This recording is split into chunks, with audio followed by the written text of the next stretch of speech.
enlightening, inspirational, powerfully refining, and unapologetically controversial. Conversations with the Royal Empress. The entire world knows the secret of who you are. Now is the time to step into your queendom and become the Royal Empress that you're meant to be. One woman at a time. Conversations with the Royal Empress. Now Akila, she's the analytical Empress. Akima, she's the Empress that will challenge you. Now, straighten up your crown and be elevated through conversations. Conversations with the Royal Empress.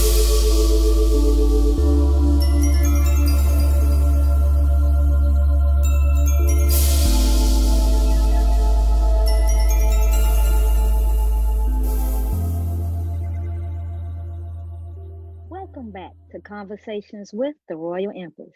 This is Dr. Hakima, and joining me is my sister from another mother, my kindred spirit, and co-host, the Royal Empress, Akila. Also joining us is a very, very special co-host, Dr. Sonia Kennedy. Dr. Sonia Kennedy, aka the Power Pusher. You're going to have to define that though, sis. I love it. The Power Pusher is an author, speaker, therapist, and CEO trainer. Okay, for all you all want to be a CEO, y'all gonna have to get up with sis. I'm gonna tell you that right now. And she is also the founder of Empowering Wellness 360. Welcome, sisters. How y'all doing today? Good evening. I am doing well. I'm so happy to be here. I mean, man, we just, was having a conversation, and I'm down for it. I'm ready. Let's do this. You ready? Okay, let me share the topic of the day then. The topic of the day is mental health awareness and strategies we can utilize for the summer and the rest of the year. Wait, listeners, the season of self. That's powerful right there. Powerful, the season of self. I didn't know I could be a season. I'm loving it. I'm in season, baby.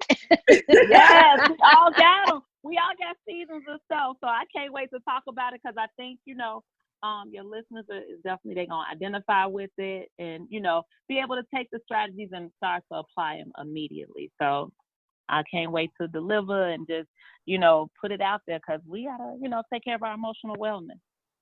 Absolutely. And we really appreciate you taking time to be on here with us, Dr. Sonia. You are phenomenal. You already know. I think you are the bomb. So I'm gonna take that. Oh yes. But yes. But as we are exiting Mental Health Awareness Month, because May is Mental Health Awareness Month, I just, it just seems like a really good idea to really talk about mental health awareness and how do we maintain our mental health? And I think it's huge. And so we really appreciate you coming on, giving us your professional opinion. And hey, we can just talk about it. Sure.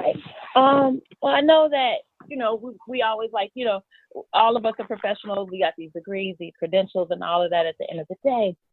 But, I definitely want to make sure that I'm giving this information out, in a way that, is in layman's terms. We like to sometimes, people give us information that's just so overcomplicated, right? And when we're talking about mental health and when we're talking about emotional wellness and self-care and balance, people don't know what to do necessarily, not because they don't want to do it. That's probably a small population, but more importantly, it seems like it's so big to unpack. And so I guess the way that I even do this work with some of my clients, as a life coach and therapist, is just by self-inquiry, and so that's why I was saying these seasons of self, it's all about self. Some of us don't even want to question ourselves and question our positionality and come to a place where we just sit with self because we don't like what we don't see. We don't like what we hear. We don't like how it makes us feel. And maybe nobody else can relate to that, but I'm talking about me in that regard, right? Because I got to do a self-test first, right? We all should do a self-audit. That's the first self-audit. I love it. Self-audit. Self-audit. we got to be in a place of being willing to audit ourselves. Or I'll take you there, because see, all this is going to be business terminology too, in a way, but it's applicable, right? Because your life is your business. Your life is your business. So if you're not willing to do a cost-benefit analysis or a self-audit, right? Ooh, I love it. Cost-benefit analysis. Damn, Right. you gonna have me break out the calculator on my self-analysis. Right. So think about it. It costs us to give out energy, right? That's right. It costs us to hold space for other sisters sometimes at the expense of something else, sometimes our own self-care. That's right. We will hold space for other people at the expense of ourselves. So cost-benefit analysis, I think, is real applicable.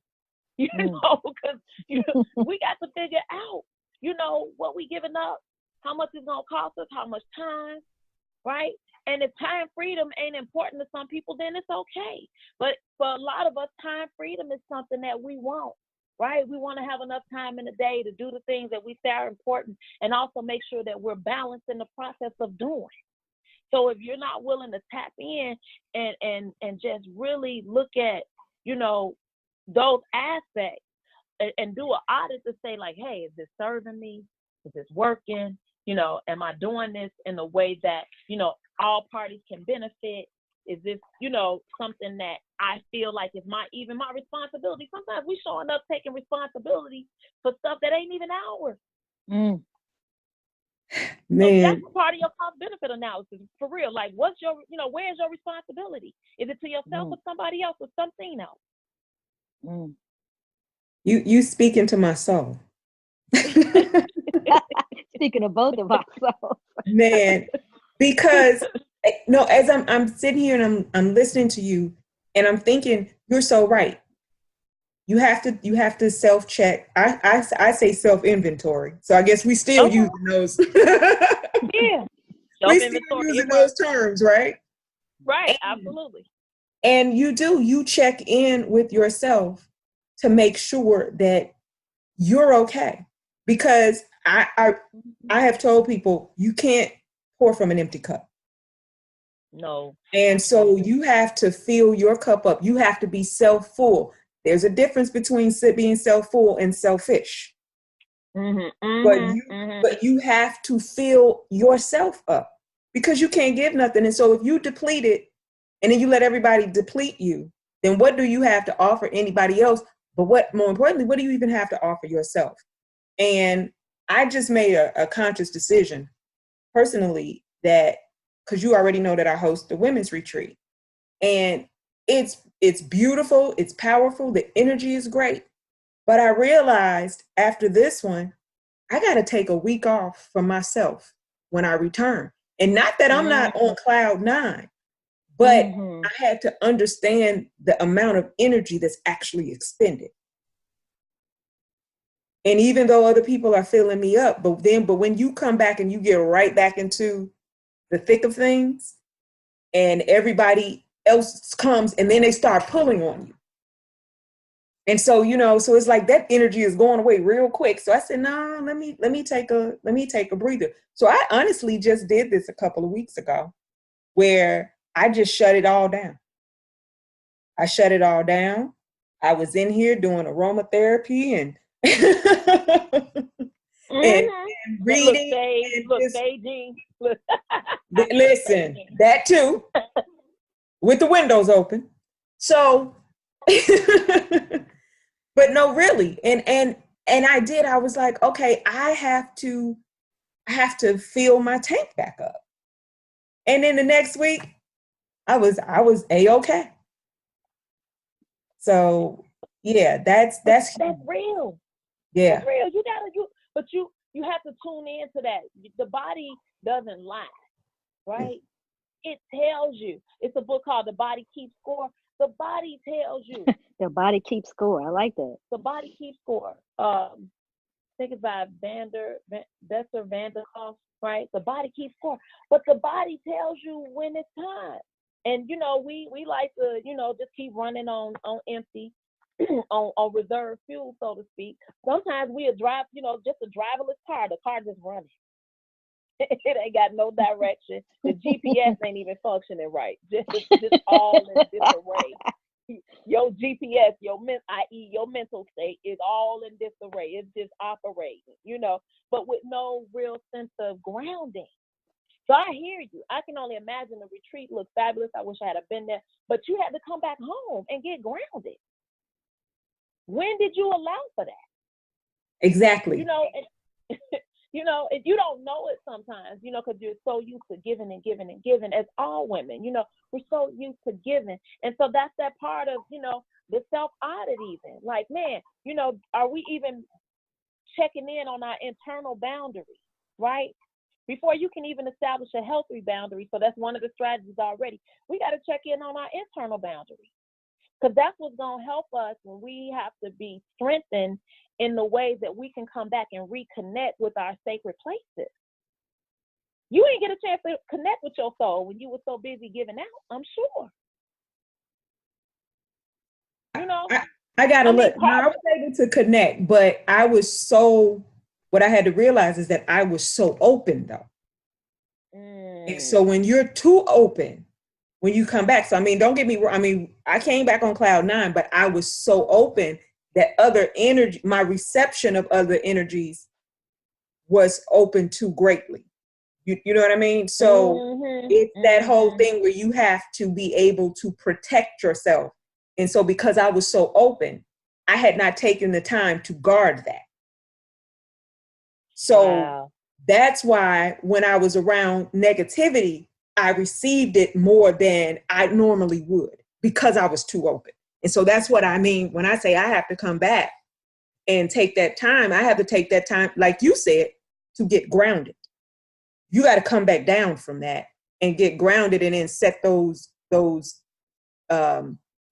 barriers up that need to be around you.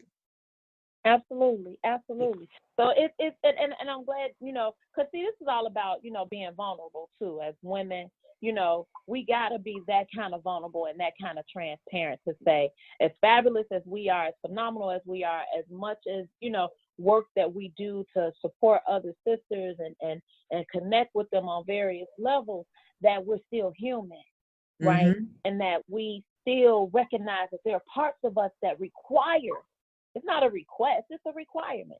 That requires the attention, for you to come back. Sometimes we think it's just like, oh, well, no, your body ain't saying, hey, could you pay some attention to me? It's requiring you to come back and be that kind of attentive. So, those internal boundaries help you to establish a more healthier boundary. So you can't, not sit up here and go and do the work that you guys do, right? And then not look at where's your responsibility. And then, Akila, and I'm going to put this out here, and y'all tell me what y'all think. What's the price that you pay or pay if your responsibility is somewhere else other than on you? Man. There's a price that we pay. Oh, absolutely.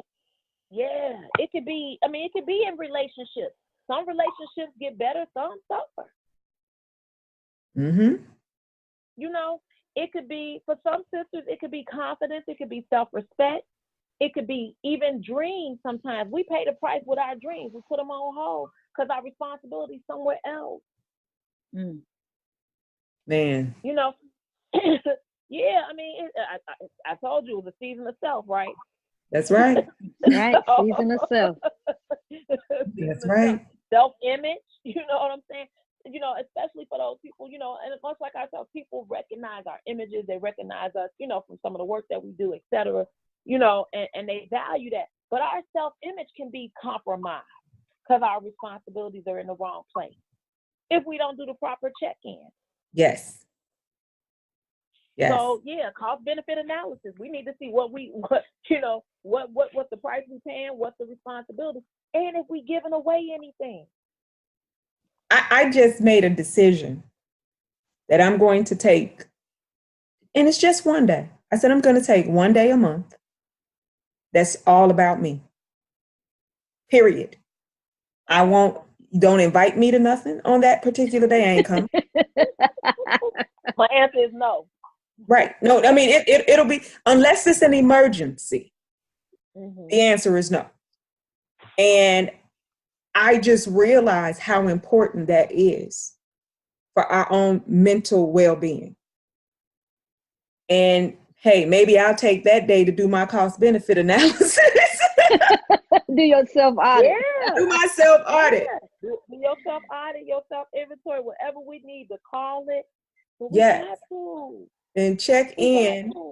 But yeah, but I did. I made a conscious effort because I'm like, I didn't want to do it where I was like, oh, I'm gonna do this every Sunday or every third Sunday. I didn't want a day. I wanted a date. That means it'll change the week. The day of that will change every single month, because you can't really stick to it every third Saturday kind of thing, you know? And so I was just like, no, I don't want to do that. And so I have already gone in on my work calendar and put an X through that day, like no work. No work, no work. Day off, baby. That's the next year. You better answer my pages though, my text messages. I'll be like, oh, it must be her day because she ain't even responded. Right. You hear that, Dr. Sonia? You see that? You see that? Yeah. But here's the thing, like, even, you know, I make myself available to my clients, right? Even at night. So, and I work, you know, me and Akila was on the phone. I work at night. Mentally, I have to, you know, really just direct myself to shut things down because I'm always thinking, moving, planning, plotting, all of that. We all do, right?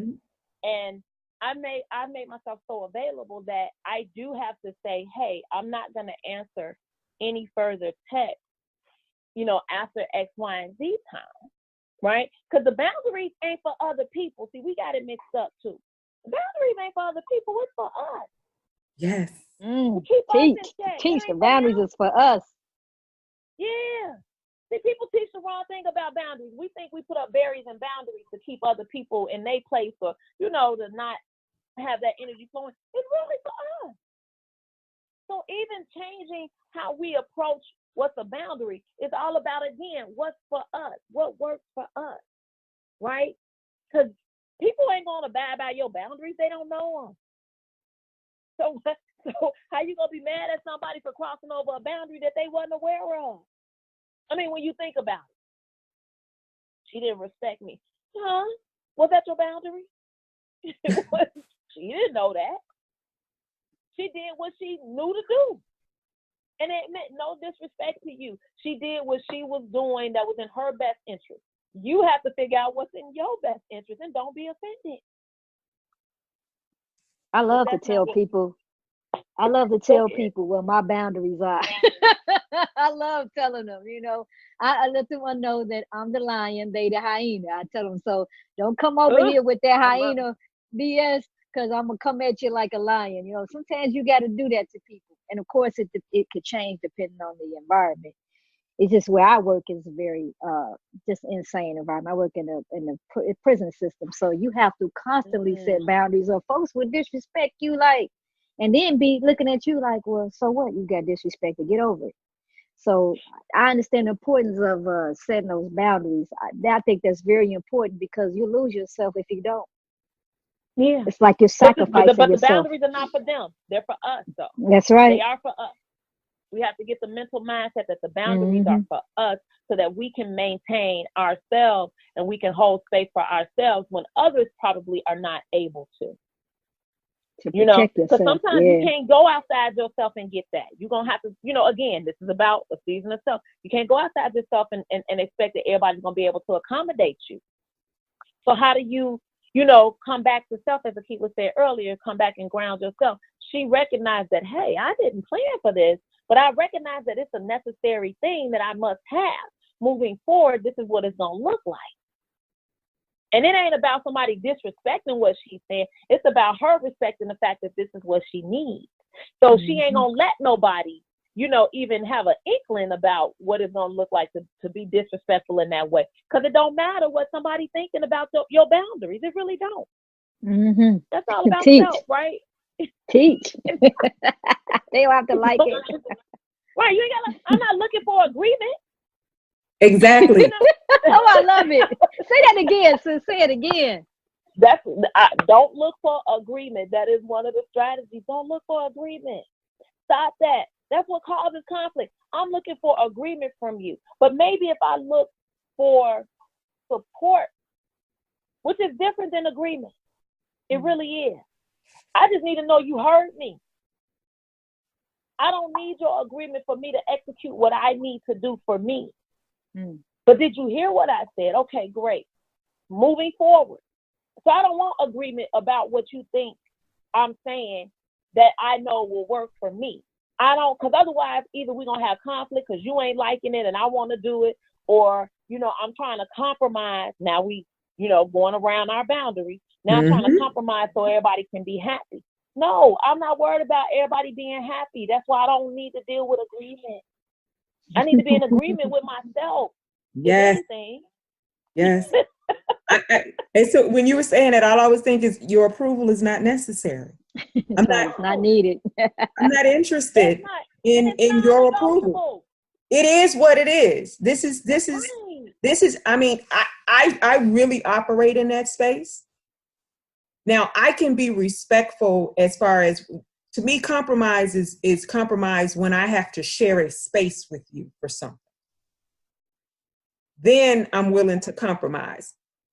We're sharing a hotel room and, there's compromise because we're sharing this space. But how I do me, there's no compromise in that. Not for me anyway. It is, I mean, you either, and see, this is how I am as far as my friendships with people. I accept you as you are and for who you are, period. Not with my expectations of you or anything like that. That's why I'm one of those people that feel like we need to manage our expectations of other people. That's why we get disappointed. You can't be disappointed. Absolutely. If your expectations are not something that is unreasonable. How do you have expectations of what another human person is going to do? I know that's the same thing. But you know what I mean?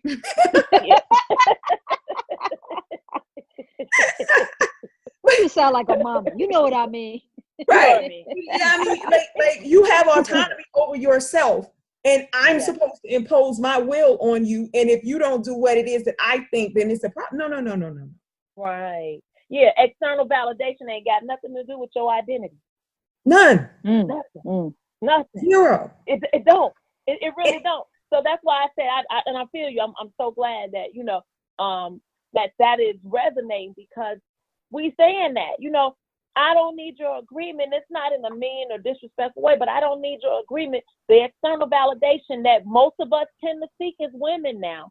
Be real clear. We've learned to develop those patterns that limit us from being our most authentic self. So if I'm seeking your validation and your approval and your agreement, I've already operated in that pattern of, just, do it this way. I'm not even being authentic to myself. True. That's the only way. External validation does not matter in that manner. It just don't. It got nothing to do with your identity. It's not going to shape you and form you. People going to be in and out of agreement with you, so it's okay. Yeah, they'll get over it. Yeah. Yes. Absolutely. So, when we talking about strategies, and I know I would get this question. I mean, I would get silence when I would ask the question of, did you give anything away? Right. And some of my clients would be like, what you mean? Did I give anything away? Your voice, your power, your self-respect. Because when you're doing a self-audit or a self-inventory or a cost-benefit analysis, did you give anything away? And a lot of us, we give stuff away. We give so much of self away. We really do. We give away voice. We give away the power. We give away self-respect. I'm sure there's more to be added to the list. So then I teach, reclaim what you sold, actually, because it wasn't even a giveaway. You sold it through compromising with some stuff that didn't even resonate with your spirit. Man. I'm just saying. So this season of self is all about reclaiming. And I even talk about that in my book, Supernaturally Made, Reclaiming Your Ease. Right? Because women, we taught some things, and it's a pattern. So now we got this pattern of, limiting ourselves from being our most authentic self. And then we hurt. We all bottled up. You know, we got these internal challenges, anger, guilt. You know, we don't know how to forgive. You know, we're not attentive to ourselves. We shaming ourselves. You know, all this stuff, anxiety, traumas, all this other stuff, all rolled up. Then what they call us, the bitter, angry woman, or the angry Black woman, or whatever. Let's just work with that for a minute. If she's angry, and there's probably some validity to that. It's very hard to be good to others when you hurt inside. Yes. You know, so the angry Black woman, you know, thing is not about her just showing up angry. She's hurt. And so it's going to be hard for her to deliver all this beauty and peacefulness and everything that's, you know, within her to really put out in the world. It's going to be hard to deliver that because she's hurting inside. But she's learned how to compromise the hurt.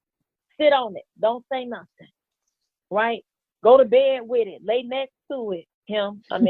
Right? Oh. Yeah, so y'all caught that. I slipped that in there. Yeah.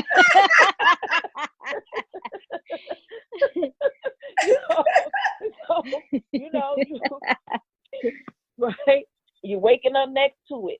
You know? And looking at it. Analyzing it. Talking about it. Making faces at it. Right? So, right? So, and that's real. So y'all caught that. I hope y'all listeners caught that one too. Yeah. But, yeah. We got these double entendres going. I love it, right? I like imagery and metaphors, right? Because when you catch it, you can't do nothing but say, "Oh, that's what that was." I like that one. I'm gonna use that. Go ahead, they can have it. You know, I'm all about self-care, you know, and well-being, you know. But we can't do that. We're going to bed with it every night, and that anxiety is just, you know, it's building up. So yeah, it's gonna be hard to deliver all of that positivity and empowered self in a place of hurt. And we learn how to condemn ourselves. We learn how to condemn aspects of ourselves that we don't necessarily like. You know, and so one of the strategies too is don't suppress, you know, because we've learned to suppress, i.e. voice again, right? We learn to suppress our voice, make it small, right? Or we've learned how to squelch or dim. Or some people layer. So I tell people, don't suppress that. Use your voice. You don't have to condemn aspects of yourself that you don't like. Let's find out how to embrace the parts you don't like. Let's let them join in the rest of the club with you that's beautiful and positive. So sometimes we got to learn how to befriend anger and that fear. And I know that's opposite of everything that, you know, most people practice or teach. But, you know, anger needs to be loved on too. You know, the parts of your soul that's angry or fearful or anxious or sad, they need your care. Oftentimes our anger comes from not taking care of ourselves. You know what I mean? Yeah. If we spend more time, like you said, doing a self-audit to see why we having an issue with whatever we're having an issue with, and spending that time to overcome that or work on ourselves so that we can deal with that, we would release a lot of the anger. Thank you for mentioning that, because I dealt with that on my own level. So thank you for mentioning that. Yeah, and it's real. You know, I mean, it's real from a deep place, because some of that we carry as those wounds, and we learn how to bottle those wounds up. We put stuff on it, salve or whatever, but it's still a wound, and it's a deep wound. You know, and sometimes I have to even connect with those parts of us that might be, you know, angry, that might be fearful, that might be sad, that might be anxious even. It's hard. So we got to be willing to create space for that. So that's another strategy. You know, are you creating space for those parts to show up so that you can care for them? And what I was going to say earlier, sometimes those parts can only be cared for by a woman. So when we're running out here doing other stuff, and I've been guilty of it, you know, whether it's jumping into another relationship or shopping or whatever, you know, we might do, sometimes it's just coming back to self. It's only the love that a woman can give to herself that's going to heal that type of energy. But again, as I said, you got to ask yourself another part before we can get to the strategy. Have you disowned or denied any parts of yourself. Because we all got parts. But we've learned how to disown them or diminish them or deny that they even exist. And maybe that ain't real for some. I know the people that walk through my door, and doing my own self-audit, I had to recognize that there were parts of me, right, that I did not necessarily connect with because I didn't like what I saw. But in order for me to do the work that I do, I had to sit with it. And I had to build up some healthy boundaries so that, you know, I could relate to those parts and love on them, as you said, and nurture them, right? And let them know that they were cared for. Now, the parts I'm talking about could be a whole bunch of different parts. I know that some people name their parts. One of my clients named her part pistol. One of her parts is pistol. Just like it sounds like a pistol. Yeah. I love it. I love the creativity. I love it. Right. Exactly. And I was like, okay, you know, and I can share this because we joke about it, and I always let them know they're going to be somewhere up in my book somewhere. We're going to change names and get them stuff, right? So cool. It's cool.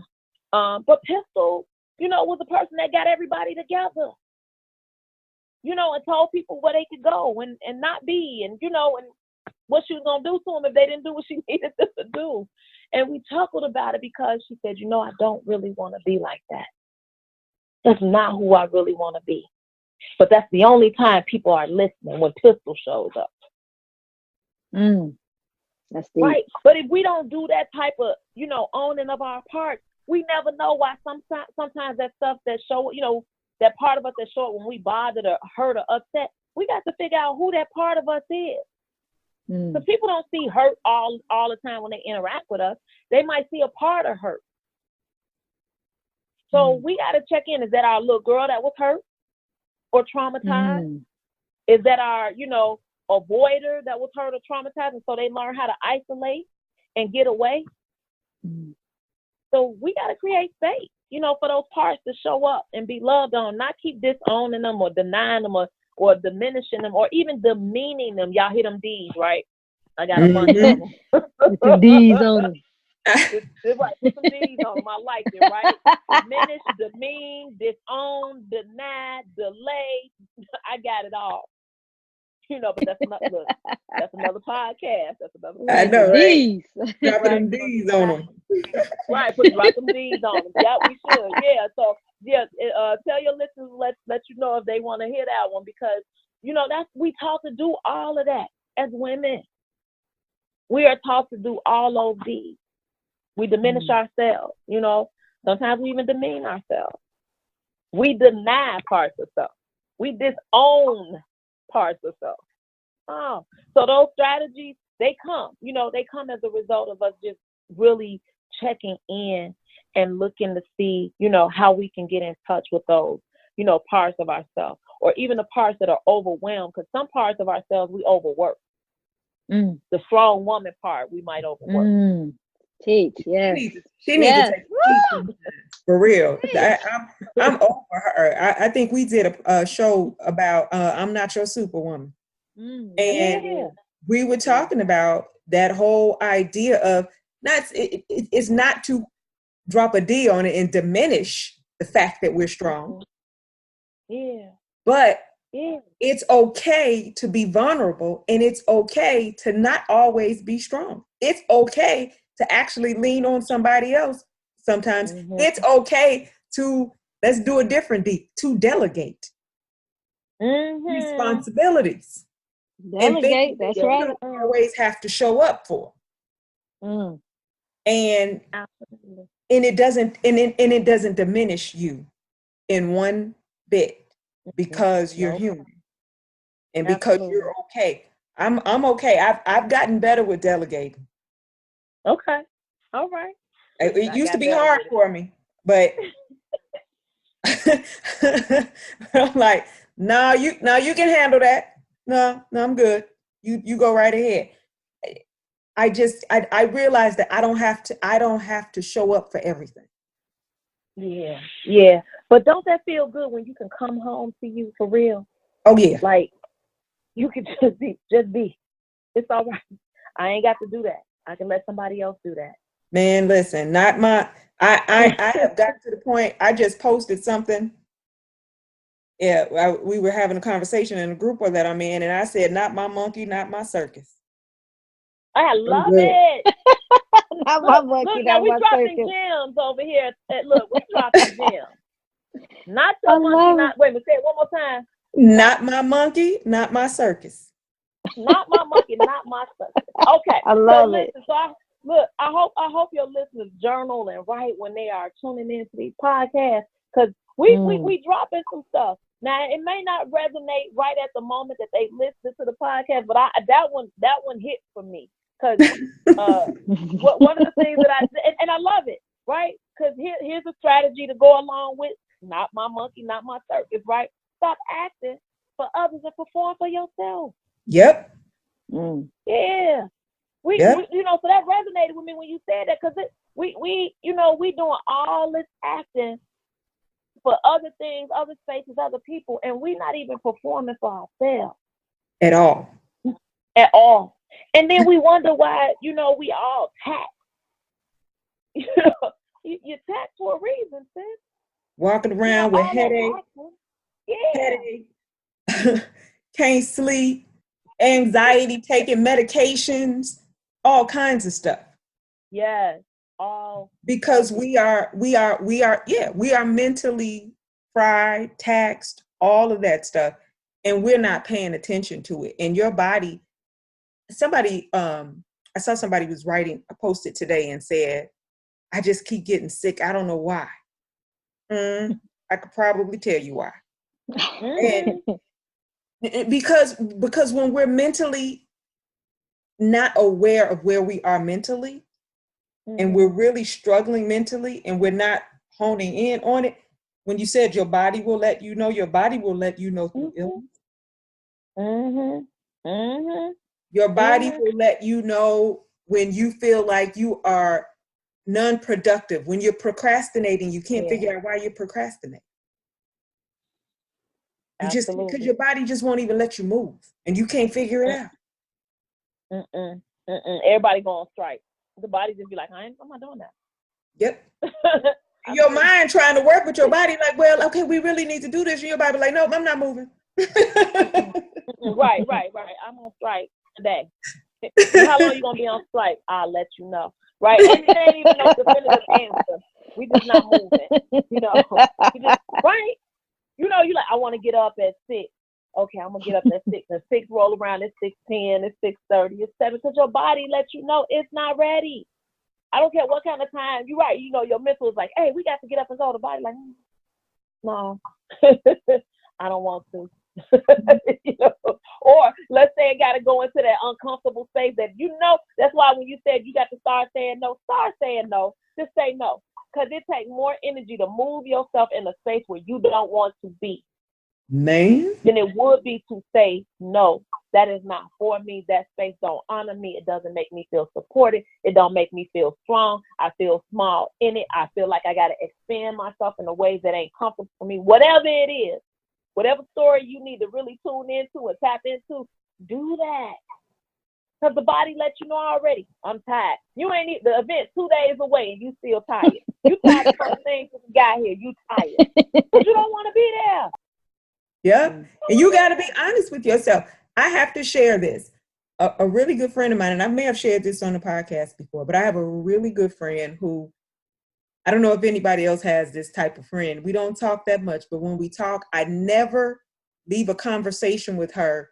Every time I talk to her, I feel better after the call than I did before I made the call. We all need more friends. Okay. Yes, sir. Oh, wow. I love it. But we were talking about something, and something had gone on with her child. And I was asking, and she was kind of disappointed in it. And so I asked her, I said, well, what happened? She said, you know what, sis? Talking about that does not make me feel good. So the information is in this particular place. You can go look for it there. I was not offended course, it wouldn't have mattered if I was offended anyway, because she was honoring. She was setting her boundary. She was setting her boundary right. when she does. Respect what she said. You know, we need to honor that. But she said, it doesn't make me feel good. That does not put me in a place that I like to be in. We got to learn to respect that, but we got to be able to say that to people. Or better yet, just not allow them to even bully you into doing something that you don't want to do, or coercing or guilting you into something. I respected that so much. And when she said that gave me life, because it resonated with me to the point where I'm like, man, I like that. That doesn't make me feel good. I'm not getting ready to do this. It wasn't that she was denying. She wasn't dropping D's. Right. Okay. But she was honoring herself, because she knew that this is not, I know where this is going to take me, and I'm not trying to go there. But ain't that something? She knew that. But that was somebody that, you know, really just tuned in. You know, she had to tap into that to say, no, that ain't what I want to do. You know, and we always look for people to allow us to tell them yes or no, but sometimes the way they ask, or their ask, don't even allow for a no, and now we feel like we stuck. You ain't got to feel stuck either. You don't have to feel stuck when people are asking for things from you that you're not in a position to give or don't feel comfortable giving. Because the way they asked the question, it wasn't meant for you to say no. Right. Right. They weren't looking for you to have a option to opt out. You know, they wanted what they wanted. So we have to be mindful too of how we even connect with people sometimes. Akilah, since you're saying that, you know, that's bringing me there. Talk about sense of self. We allow ourselves to be altered in the wrong way. Like you said, you're situating you, so you got to show up, or, you know, your answer must be yes. It can't be a no. It can't be let me get back to you. Let me think about it. But I say if we're going to allow our sense of self to be altered, then it should be done in the manner that serves us. And I got 4. I think I got 5. So here we go with the seasons of self, right? And I gave a couple of strategies, but they'll be in alignment under the season of self. So we talked about self-audit or self-review, right? So for those of you that was writing it down, we covered one of them. We actually covered one of them. We actually covered another one, self-nurturing, right? Just man, you know, befriending yourself. What parts of you need some love and some attention? What parts of you are showing up, asking you, you know, man, can you focus on us a little bit? You know, can you befriend us? Can you integrate us into, you know, your life at least? You know, and then I like to think of how we've been talking around these tips and tools is around self-empowerment. Being able to set boundaries for yourself that make you, you know, feel like you do got a horse in the race, you know, that you can reclaim what you sold. You ain't got to just tap out because it's too heavy, but you can create an opportunity to do things differently. So for me, you know, that season of self is around self-empowerment. And the key thing here too, some sisters are going to be in different seasons. They probably won't be in all seasons at the same time. Or, you know, depending on how much they're tuning in and tapping in and putting some strategies together, they could be actually, you know, walking through these different stages, you know, in a linear way, or maybe not so much. It all depends on the person. So, you know, tips and tools are just that. You take what you need, or my saying is take the meat, leave the gravy. Right? You can take what's going to stick to your bones. Most of the time it's meat. Meat sticks to the bones, gravy run off the plate. Now, see, I'm from a family of country folk, y'all. So just so you know, we got a whole bunch of anecdotal things that explain life. Me too, Sonia. So okay. That's probably why we talk on the phone at 1 o'clock in the morning without little anecdotes. Right, without no anecdotes, right? But yeah, but you know, people sometimes they want the quick fix. I can just laugh. They want the quick fix, and they want the solution, but they may not be in an orderly way, depending on where you are at. So that self-audit, that self-check, that self-review That must happen first. Focus on that. That has to happen first before you can do anything else that we talked about today. You know, you got to befriend your part. You know, love on them. You got to nurture them. You know, the self-empowerment part, that's really us also unburdening ourselves. A lot of women won't acknowledge that they carry burdens either. You know, and the burdens could even be, you know, some of the fears that, you know, we have about giving up something that we say we love, or we want to be with, or we like, or it holds all its value or whatever. That's cool, right?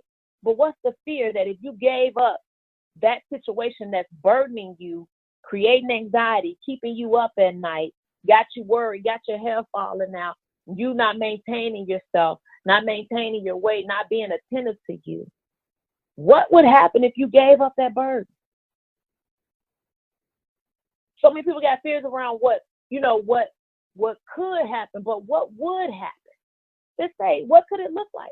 Create the possibility, create the space of opportunity, right? You got the opportunity to do it differently, you know, because if we ain't willing to unburden ourselves, we just talking to our girlfriends on the phone, just lamenting, whining and wailing. That's it. I'm sorry.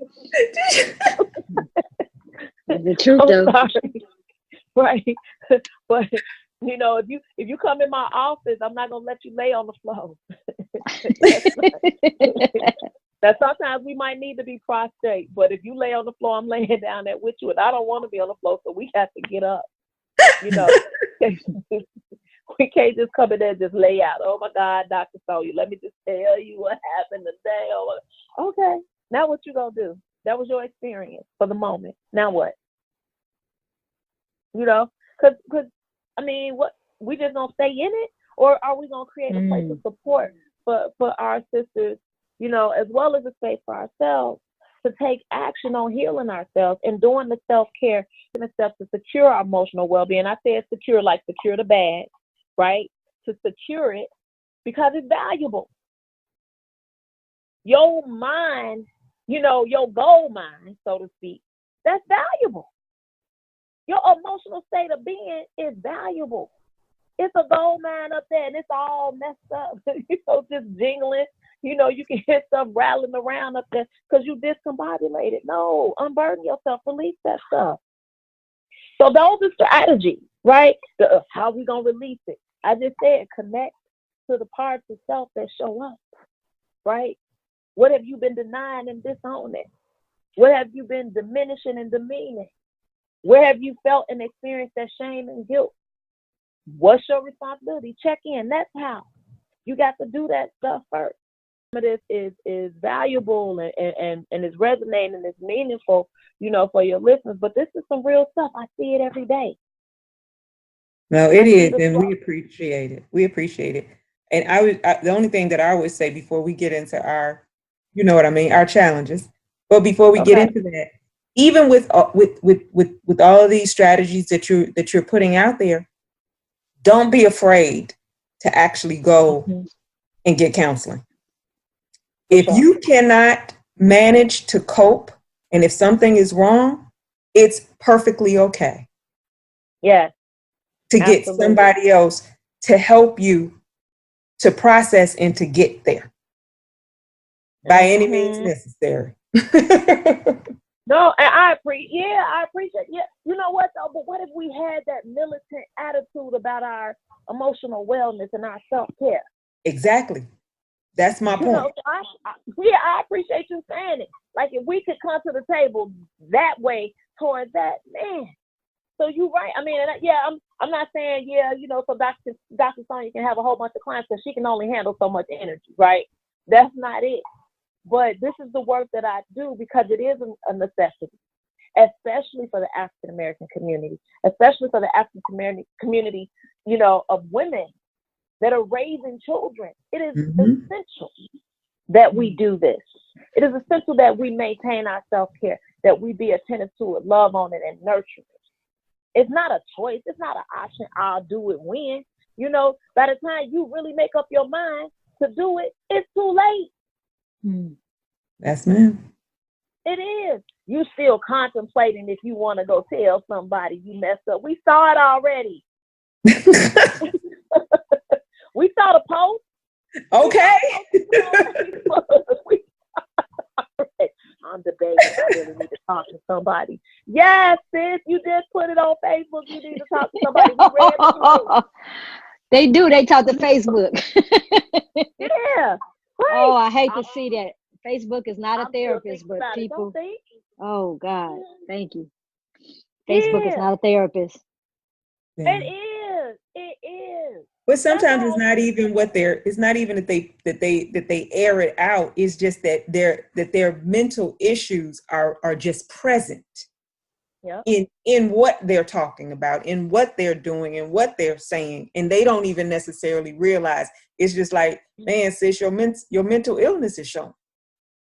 Yeah. Front and center on Facebook, on Twitter, on wherever, and we see you breaking, and you don't even realize you breaking. Exactly. I don't want nobody to know. We know already. We know.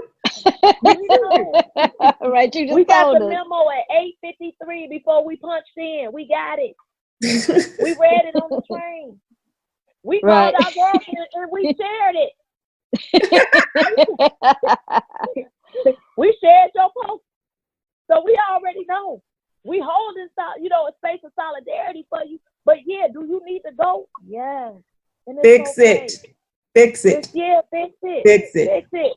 Fix it for you. It ain't even got to be about nobody else. Fix it for you because you want to be whole. You want to show up differently. You want to see yourself and experience yourself first as being different. Absolutely go. Whether you call it the trendy thing, the life coach, and I'm a life coach, but a lot of people think it's in trend. I know we were talking about that earlier. You know, whatever rationale you need to put on it to go ahead. It's all right. We'll get you together once you're in the door. Hello. You know, it's okay, but go. If your first inkling is to go, go. You're not just waking up fatigued because you pulled an all-nighter. If that ain't it, something else is up.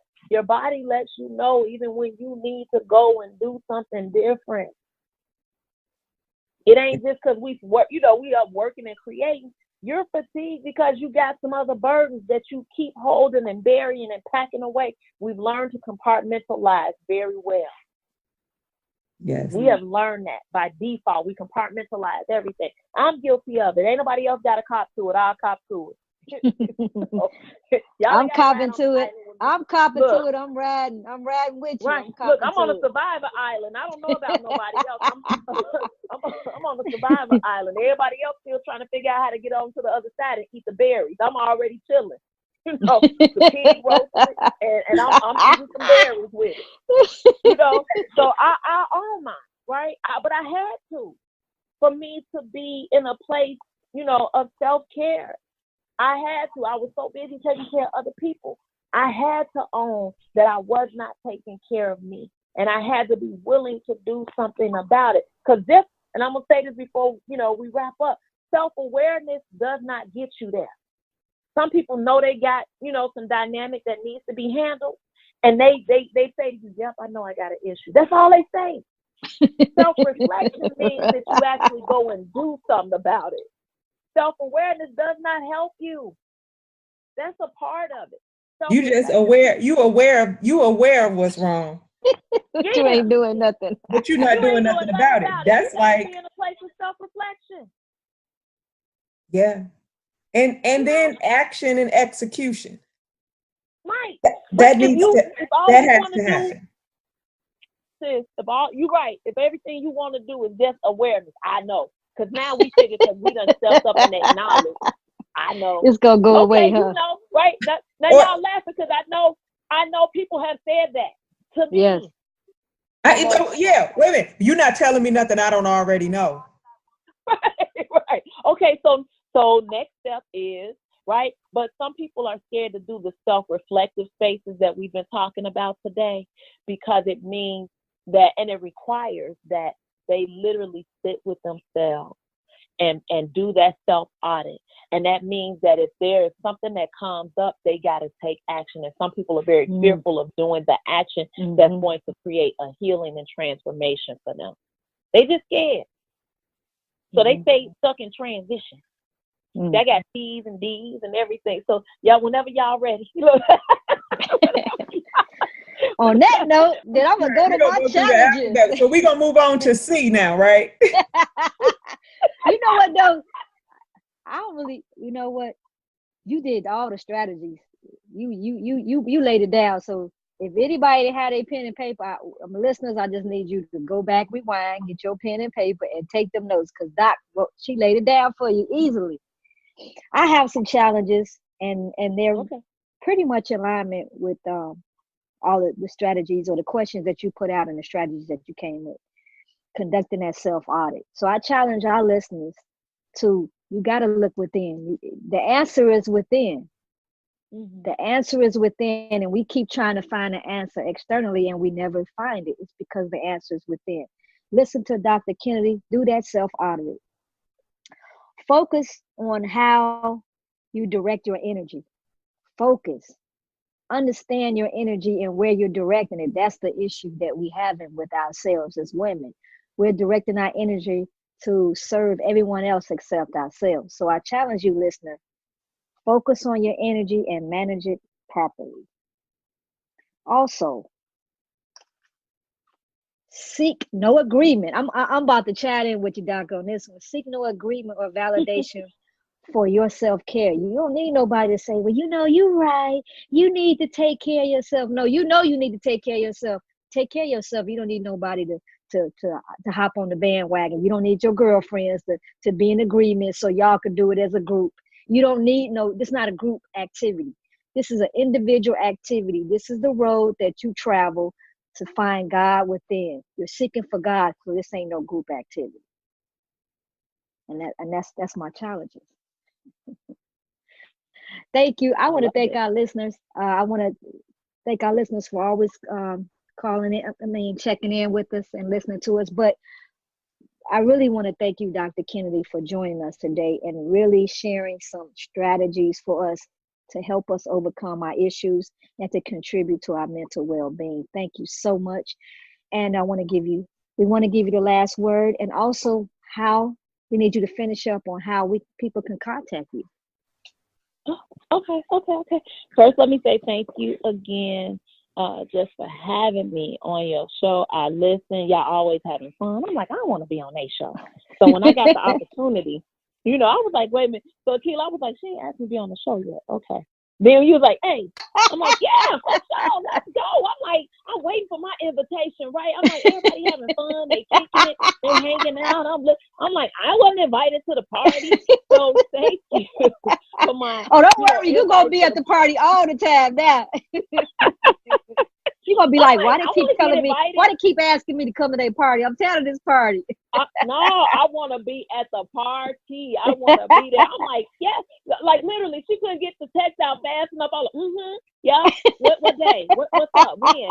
Because I'm like, I want a part of that because the energy is just so phenomenal and so amazing. And you guys do such awesome work. Thank you so much. To work with them, in the spaces that they in. And so I'm so happy that you all are creating this space for women, to get what they need, without, no judgment, and they can witness to themselves if that's what they have to, or they can join the community, whatever makes sense for them, but it's not barring anybody. So I want to first extend that thank you for sure. But the ways that people can reach me, and I try to keep life real simple because, too many complications and it's a wrap for me. I quit. I'm done. Too much technology, human, huh? Just like y'all said, I'm human just like everybody else. So I try to simplify, my life as much as I possibly can. I'm on Facebook, Sonia Kennedy, Sonia Kennedy, all, the two first and last name, nothing special.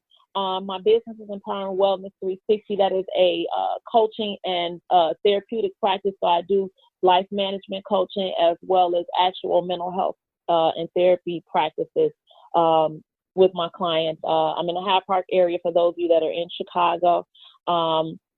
Or you can find me on Instagram under Yoga Body, BODHI 360. And on Instagram, I put up life management tips, business tips for those of you that are entrepreneurs, as well as some self-care tips there. So I'm on some of the more predominant platforms.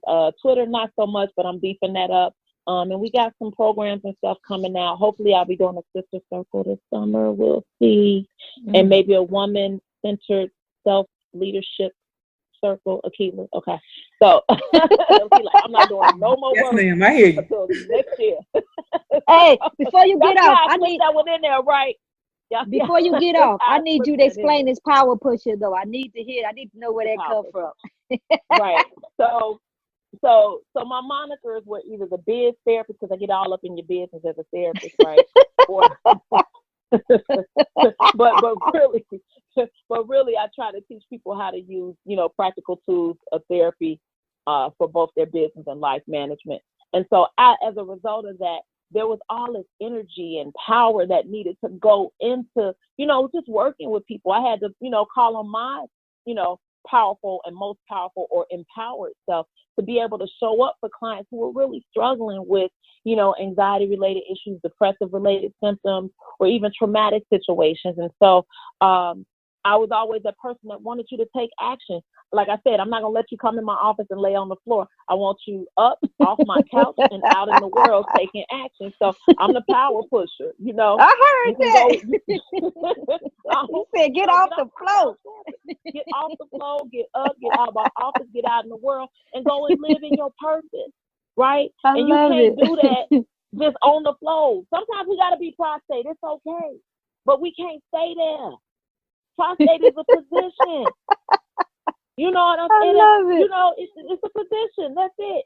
So it's a momentary position too, to lay prostate. It's a momentary position, not forever. I love it. So, I love it. So that's where the power pusher came from. I'm like, I will exchange my energy to move you into action. So if I got to do that and I'm pushing you right on up off the couch, off the floor, out the door, then that's what we do. You can't be asleep on my watch. I'm sorry. I love it. Well, listeners, that's the power pusher. So if you need that energy, you need to get up with sister. Reach out to her. Get on her Instagram page. Get on her Facebook page. Stalk her. Get that energy from sis. And if you need to be pushed, holler at her. I'm telling you. I want to thank you, our listening audience, for checking in with us again this week. And we will see you again next week.